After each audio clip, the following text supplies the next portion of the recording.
Hi friends, நாம் இப்போ இந்த வீடியோவில் எதை பற்றி பார்க்க போகிறோம் அப்படின்னா, தற்போது சாம்பியன்ஸ் டிராபி தொடரில் இந்திய அணி கோப்பையை வெல்ல முடியாமல் போணுச்சு அப்படின்னா அதற்கு அணியை தேர்வு பண்ண அகர்கர் அவர்கள் தான் ஒரு முக்கியமான காரணம். கடைசி கட்டத்தில் செஞ்ச சில மாற்றங்கள் மிக முட்டாள்தனமான முடிவு. துபாயுடைய மைதானங்கள் எப்படி இருக்கும் அப்படின்ற கண்ணோட்டம் மற்ற வீரர்களுக்கு நன்றாகவே தெரிஞ்சிருக்கக்கூடிய நிலைமையில் அஜித் அகர்கர், கௌதம் கம்பீர், ரோஹித் சர்மா போன்றோர் எதற்காக இந்த ஒரு முட்டாள்தனமான முடிவை எடுத்தாங்க அப்படின்னே தெரில. இதுதான் இந்திய அணியுடைய தோல்விக்கு காரணமாக அமைய போகுது அப்படின்னு ரொம்பவே ஓப்பனாக பேசி தற்போது அஸ்வின் அவர்கள் பார்த்தீங்கன்னா பெரிய புயலை கிளப்பியிருக்காங்க. அது பற்றின முழுமையான விவரத்தை பார்ப்போம். இந்த 19ஆம் தேதி முதல் பாகிஸ்தானில் சாம்பியன்ஸ் டிராபி தொடர் நடக்க இருக்கு. இந்திய அணி சாம்பியன்ஸ் டிராபி தொடரில் விளையாடுவதற்கு பாகிஸ்தானுக்கு செல்வதற்கு மறுப்பு தெரிவித்ததன் காரணத்தினால இந்திய அணி விளையாடும் போட்டிகள் மட்டும் துபாயில் நடைபெறும் அப்படின்னு ஐசிசி அறிவிச்சிருந்தாங்க. இந்த நிலைமையில் ஏற்கனவே இந்திய அணியில் 15 பேர் கொண்ட வீரர்களுடைய பட்டியல் அறிவிக்கப்பட்டிருந்துச்சு. அதில் பார்த்தீங்கன்னா தற்போது ஜஸ்பீத் பும்ரா அவர்களுக்கு காயம் காரணத்தினால அணியிலிருந்து நீக்கப்பட்டு அவருக்கு பதிலாக வேகப்பந்து வீச்சாளரான ஹர்ஷித் ராணா சேர்க்கப்பட்டிருக்காங்க. இதில் மற்றொரு முடிவு தான் அனைவருக்கும் ஆச்சரியத்தை ஏற்படுத்தியிருக்கு. என்ன அப்படின்னா, இடது கை அதிரடியான ஆட்டக்காரரான ஜெய்ஸ்வால் அவர்கள் நீக்கப்பட்டு தமிழக சுழற்பந்து வீச்சாளரான வருண் சக்கரவர்த்தி தற்போது ஸ்குவாடில் சேர்க்கப்பட்டிருக்காங்க. இதுதான் தற்போது அனைவருக்கும் ஆச்சரியத்தை ஏற்படுத்தியிருக்கு. தற்போது சாம்பியன்ஸ் டிராபி தொடரில் பார்த்தீங்கன்னா தேர்ந்தெடுக்கப்பட்டிருக்கக்கூடிய இந்திய அணியில் ரவீந்திர ஜடேஜா, அக்ஷர் பட்டேல், குல்தீப் யாதவ், வாஷிங்டன் சுந்தர் மற்றும் வருண் சக்கரவர்த்தி அப்படின்னு மொத்தம் 5 சுழற்பந்து வீச்சாளர்கள் இடம்பெற்றிருக்காங்க.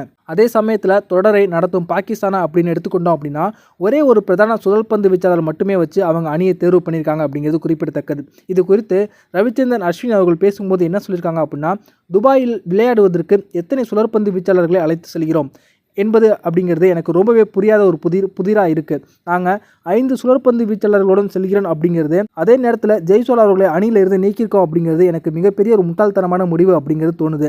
3 அல்லது 4 சுழற்பந்து வீச்சாளர்களை கூட்டி போவது ஒரு உறுதியான ஒரு நல்ல ஒரு முடிவாக இருக்கும். ஆனால் 5 அப்படின்ற ஒரு விஷயம் பார்த்தீங்கன்னா என்னால் புரிஞ்சு கொள்ளவே முடியலை. தற்போது 2 சுழற்பந்து வீச்சாளர்கள் அணியில் அதிகமாக இருக்காங்க அப்படிங்கிறது நான் யோசிக்கிறேன் அப்படின்னு சொல்லியிருக்காங்க.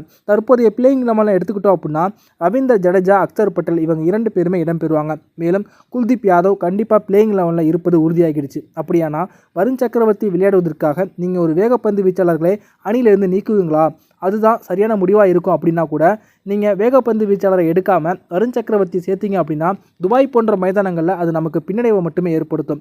குல்தீப் யாதவ் அணியில் இடம்பெறுவாங்க அப்படிங்கிறதுல எந்த ஒரு சந்தேகமும் இல்லை. அப்படிங்கும்போது நீங்கள் வருணை எதற்காக அணியில் தேர்வு பண்ணீங்க?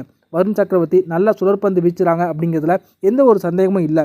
ஆனால் வேகப்பந்து வீச்சாளர் ஒருவரை குறைவாக எடுத்துக்கிட்டு போய் நீங்கள் சுழற்பந்து வீச்சாளர் இத்தனை பேரை கொண்டுட்டு போய் துபாய் போன்ற மைதானங்களில் பந்தை வீசும்போது அங்கே அதிகமாக சுழற்பந்து வீச்சு எடுபடாது அப்படிங்கிறது அனைவருக்குமே தெரிஞ்ச ஒரு விஷயம்தான். வேகப்பந்து வீச்சுக்கு அங்கு மைதானங்கள் பெரிய அளவில் ஒத்துழைக்காவிட்டாலுமே கூட சுழற்பந்து வீச்சுக்கும் பெரிய அளவில் அங்கே ஒத்துழைக்காது அப்படிங்கிறது நிதர்சனமான உண்மை.